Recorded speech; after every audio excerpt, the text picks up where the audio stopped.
Ipinagmalaki ni House Speaker Faustino Bojidi III sa huling sesyon sa plenaryo ng Kamara ang bilang ng mga panukalang batas na naipasa ng House of Representatives. Ito ay bago ang adjournment sine die ng first regular session ng 20th Congress.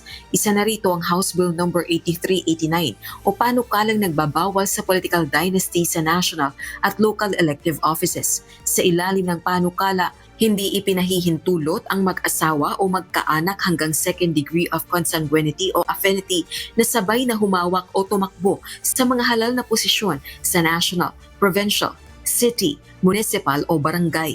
Inaprubahan ito sa huli at ikatlong pagbasa sa botong 267 affirmative, 20 negative at 7 abstentions.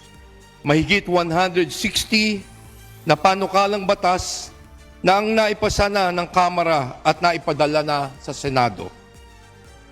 Kalahati o 26 sa 52 LEDAC priority measures ang naaprobahan na on third reading.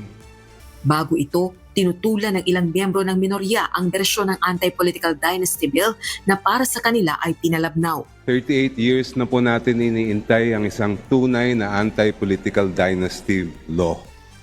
38 years of waiting only to be given a piece of legislation that is more concerned with perpetuating political dynasties than ending them.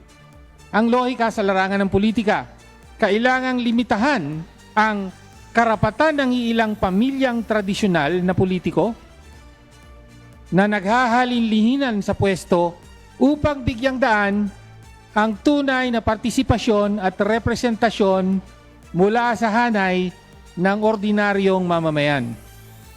Nabigo ang House Bill 8389 na gawin ito dahil sa dami ng mga butas na pabor sa mga dinastiya. Gaya ng pagpapahintulot sa kanila na tumakbo at umupo sa ibang distrito, sa party list o antas ng gobyerno. Hindi kailangan ng mamamayan ng ganitong klaseng kompromiso na nagpapanatili lamang sa bulok na sistema ng paghahari ng iilan. Subalit naniniwala ang isa sa mga sumusuporta sa Anti-Political Dynasty Bill, mapapatatag ng panukala ang mga government institution. This measure is not about attacking families. It is about protecting institutions. Because the stronger institutions become, the less dependent the country becomes on surnames, personalities, and entrenched political machinery. Ang approval ng Kamara sa Anti-Political Dynasty Measure ang pinakamalayo ng naabot ng isang kontra-political dynasties na panukala. Samantala, bukod sa Anti-Political Dynasty Measure, inaprubahan na rin ng House of Representatives ang House Bill No. 9465 o Digital Media Anti-False Information Act. Layo ng panukalang ipagbawal ang sadyang paglathala at pagpapakalat ng maling impormasyon na may layuning magdulot ng pinsala sa publiko o seryosong banta sa pambansang seguridad. Ipinagbabawal din sa panukala ang pagpapatakbo ng troll farm at peking network.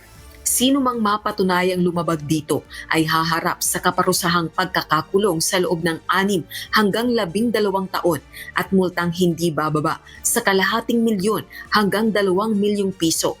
Bukod dito, inaprubahan din ng Kamara ang House Bill No. 9305 o ang komprehensibong alalay sa livelihood, inflation, negosyo at goods assistance na tinatawag ding Kalinga Bill.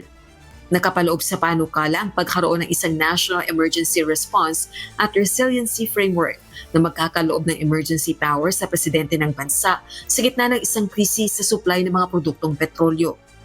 Sa ilalim din ng panukala, bibigyan daan ang pamahagi ng emergency cash transfers, food assistance at fuel-related relief sa mga apektadong mamamayan. Ayon naman kay Speaker D. III, mahalaga ang pagpasa ng mga panukalang batas na makatutulong sa pagpapagaan ng buhay ng maraming Pilipino. Hindi sapat ang mga pahayag, press conference o mga pangakong walang laman.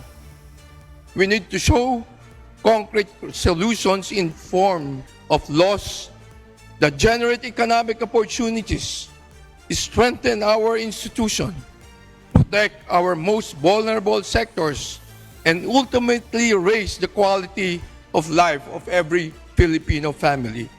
Mga kababayan ko, ito po ang inyong bagong Kongreso.